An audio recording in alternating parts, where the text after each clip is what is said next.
I got this wood chicken cutout from Michael's, and I'm going to be adding some General Finishes Antique Walnut Gel Stain, and I'm applying that with a Gen foam brush. This goes on so nicely. Once fully covered, I then just take a paper towel and I rub in the excess gel stain. And you want to make sure this fully dries.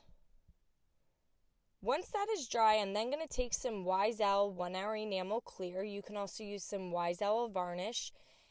Either of these top coats will be fine.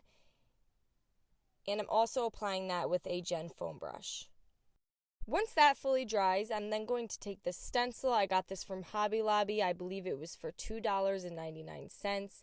And I'm just going to start in the center of my chicken, and I'm going to hold down the stencil with some blue painter's tape. And using a foam dabber and some Wise Owl Snow Owl, I'm going to put a small amount of paint on my foam dabber, and I'm going to dab on to the stencil. Now, a few things to keep in mind whenever using a stencil. You want to make sure you're not applying too much paint. If you have too much paint on your foam dabber, when you go to dab onto the stencil, it will bleed underneath the stencil, which is where a lot of the bleeding comes from, is excess paint. Now, I allowed my sections to dry before moving on to stenciling another section. Just this will help prevent smearing any of your wet paint. And now you may be wondering why I top coated this with the Wise Hour 1 Hour Enamel Clear prior to doing my stencil. Sometimes I like to just do a top coat because if at any point I were to mess up or smear it a lot, I could easily wipe it off if there's a little barrier between the stain and the paint that I'm using for the stencil. Next, I'm going to take my straight edge and I'm just going to make a straight line right above the feet, and I'm actually going to cut those off with my saw.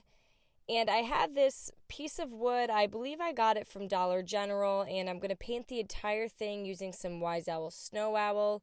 And then I'm spelling out the saying, "Bless this nest." And I'm just using these small wood letters. I get these right from Hobby Lobby, and I'm going to spray paint them black with some black Krylon Shortcut spray paint. Once everything is dry, I'm going to glue my words on top of this piece of wood that we had painted white. And I'm just using some hot glue to hold it down.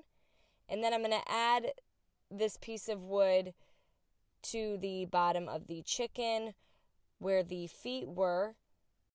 So it almost looks like the chicken is laying down. I have these unfinished wood eggs that were just left over from Easter, and I'm going to glue them on the right side of the board here. I'm just adding a little bit of hot glue, and I'm just stacking them on top of each other. And there we go. I hope you guys enjoyed this video. Paint products, tissue paper, transfers, and mesh stencils can all be found on our webpage at chalkitupfancy.com. And don't forget, you can also check out other tutorials over on our webpage as well. Have a great day.